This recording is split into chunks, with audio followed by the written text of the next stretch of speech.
اما بعد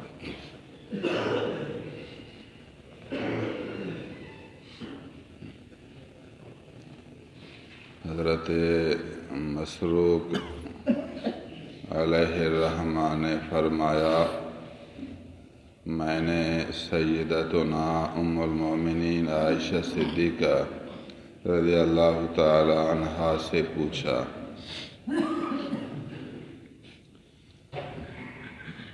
جو آدمی مسائل پوچھتے ہیں وہ ترقی کرتے ہیں، کچھ لوگوں کی عادت ہے پوچھتے نہیں،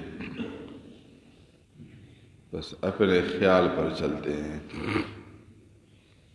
کوئی مسئلہ دل میں کھٹکے تو آپ کسی عالم سے پوچھا کریں یہ مسئلہ کس طرح ہے۔ جاہل سے نہ پوچھیں، بے خبر سے نہ پوچھیں، اس آدمی سے پوچھیں جو اس فن میں ماہر ہو۔ کاروبار میں بھی وہ آدمی ترقی کرے گا جو تجربہ کاروں سے پوچھے جی یہ کام کیسے ہے۔ کچھ لوگوں کو پتہ ہوتا ہے پھر بھی پوچھتے ہیں، شاید اس آدمی کو میرے علم سے کچھ زیادہ پتہ ہو، ان کی باتوں سے ایک دو لفظ میرے اور بڑھ جائیں، میری معلومات کچھ اور اضافہ ہو جائے تو یہ اچھی بات ہے۔ کچھ لوگوں کی عادتیں پوچھتے نہیں۔ سندھی لوگ کہتے ہیں پچھڑ نہ مجھڑ، جو پوچھے گا وہ نقصان میں نہیں آئے گا، وہ ترقی کرے گا۔ انما شفاء العی السؤال، بے خبری بیماری ہے، اس کی شفا پوچھنا ہے۔ یہ عربوں کا مقولہ ہے، بعض کہتے ہیں حدیث ہے۔ انما شفاء العی السؤال، بے خبری ایک بیماری ہے اور اس بیماری کی دوا شفا سوال ہے۔ پوچھنا اچھی صفت ہے۔ یہ ایک تابعی ہیں، فرماتے ہیں میں نے پوچھا بی بی صاحبہ سے، ای العمل کان احب الی رسول اللہ صلی اللہ علیہ وسلم، حضور کو کون سا عمل، کام کا کون سا طریقہ زیادہ پسند تھا؟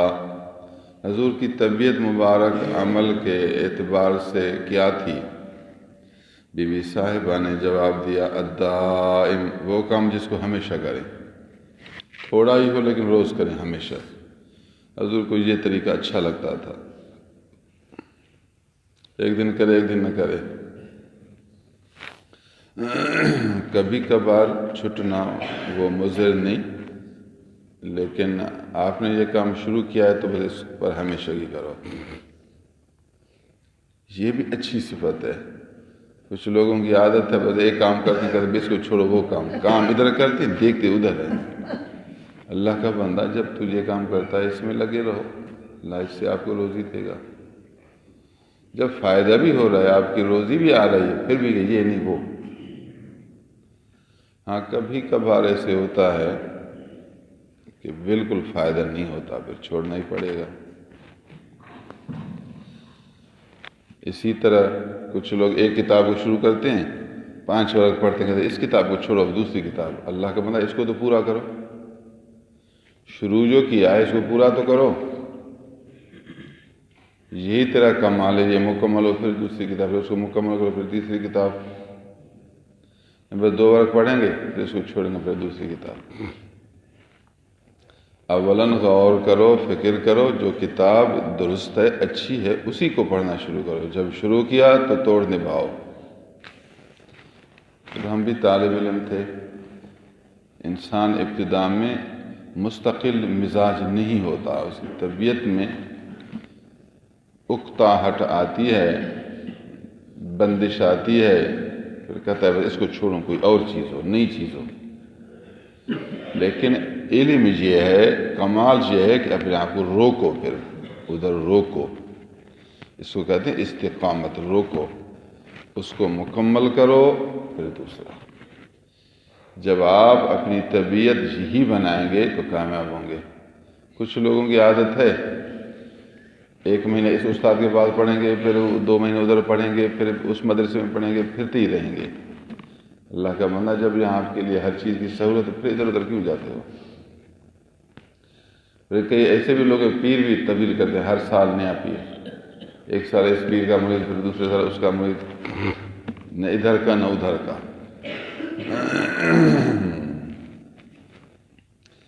استقامت اچھی صفت ہے، ایک کام میں اپنے آپ کو رو کے رکھنا، اس کو کہتے ہیں استقامت۔ اچھی اچھی صفتیں پیدا کرو جو انسان کے لیے کمال ہیں، باقی وسوسے تو ختم نہیں ہوتے، انسان کے خیالات تو ختم نہیں ہوتے، جدھر جاؤ خیال آئیں گے، جدھر جاؤ خیال آئیں گے۔ ہمیں علم حاصل کرنا ہے، پہچان کہ کون سا خیال صحیح ہے اور کون سا کام صحیح ہے۔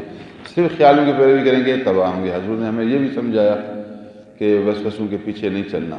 نماز میں شیطان وسوسے ڈالے گا، وضو میں وسوسے ڈالے گا، مسائل میں وسوسے ڈالے گا، وہ تو چھوڑے گا کسی کو بھی نہیں۔ جو خیال آئے اس کی پیروی نہیں کرنا۔ وضو میں وسوسہ کہ میرا وضو صحیح، میں دوبارہ وضو نہیں کروں گا۔ نماز پوری کی اب پتہ نماز صحیح ہوئی یا نہیں ہوئی، کہ میری نماز صحیح ہو گئی، دوبارہ نہیں پڑھوں گا۔ شیطان کے وسوسوں پر نہیں چلنا۔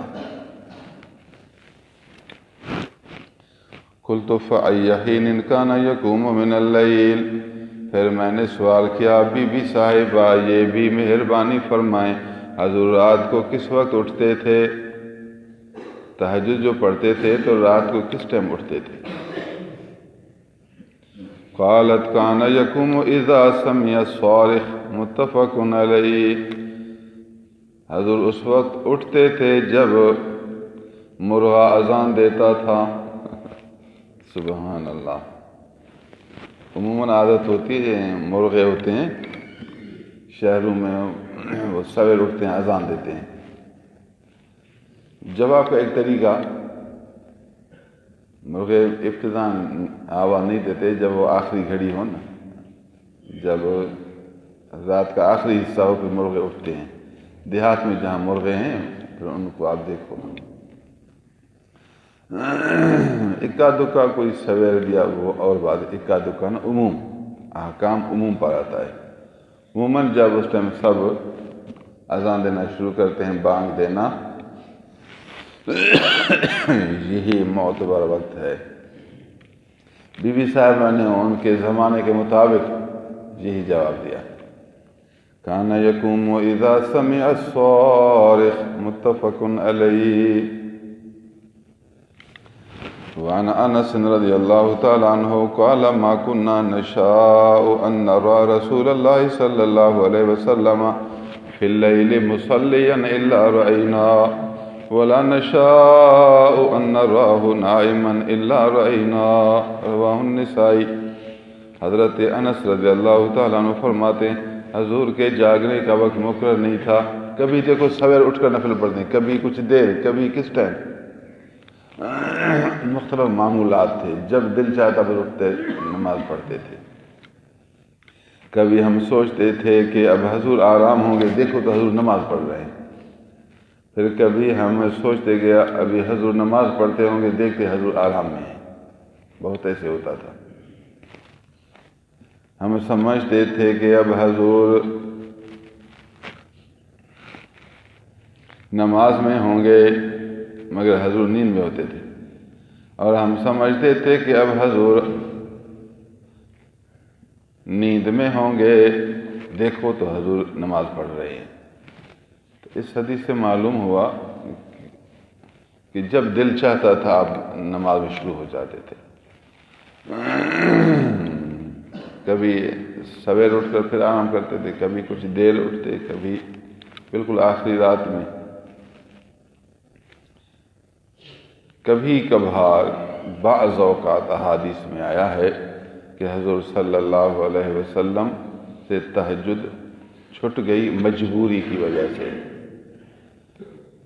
نیند نیند سے جاگ نہیں سکے یا کوئی اور مجبوری ہے، اس میں بھی حکمتیں ہیں، پھر اس کا بدل آپ نے دن میں پڑھا، دن کو آپ نے اتنا نفل پڑھا تاکہ یہ تہجد کا بدل ہو جائے۔ یاد رہے نبی کریم صلی اللہ علیہ وسلم پر تہجد پڑھنا فرض تھا۔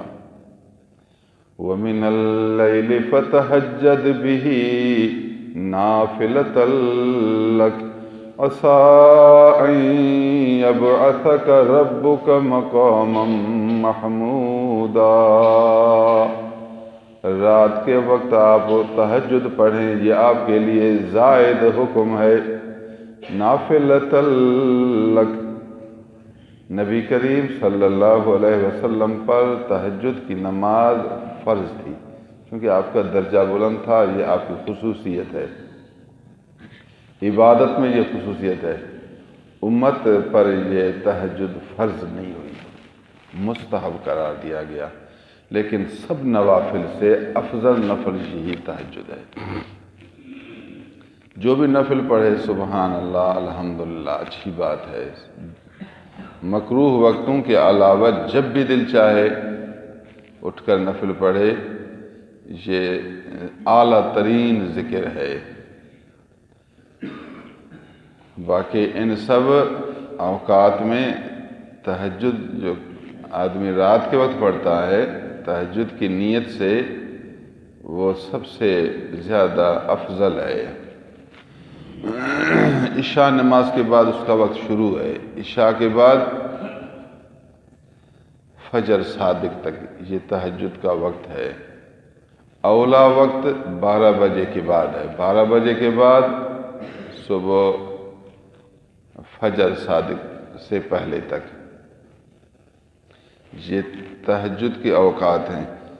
عشاء کے بعد نیند سے پہلے بعض مشاء نے کہا آپ 2 رکعت پڑھ لیں، ہو سکتا ہے کہ آپ تہجد کو نہ اٹھیں، یہ آپ کے 2 رکعتیں تہجد کی بدل ہو جائیں گی۔ یہ جو 2 رکعت سنت، پھر 2 رکعت نفل، پھر 3 رکعت وتر، پھر 2 رکعت نفل پڑھتے ہیں، یہ آخری 2 رکعت نفل یہ تہجد کا بدل ہے۔ ویسے وتر بالکل آخری نماز ہے، رات کی آخری نماز فجر صادق سے پہلے وتر ہے۔ وتر کے بعد جو یہ 2 رکعتیں پڑھتے ہیں چونکہ عشاء کے وقت میں، کہ شاید ہم تہجد پر نہ اٹھ سکیں، یہ اس کا بدل ہے۔ اگر کوئی نیت کرے گا تو یہ بھی تہجد میں شمار ہوگا، یہ آدمی بھی ان لوگوں میں سے ہے جو تہجد پڑھنے والے ہیں۔ اچھی صفت ہے، یہ سب عبادات میں شامل ہے۔ جتنا آپ کو اللہ توفیق دے اتنا اپنی عبادتوں کا درجہ بلند کریں۔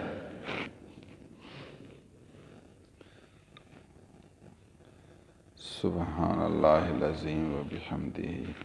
اللہ عز و جل ہمیں اپنی عبادت کرنے، ذکر کرنے، بالخصوص تہجد پڑھنے کی توفیق عنایت کرے۔ وآخر دعوانا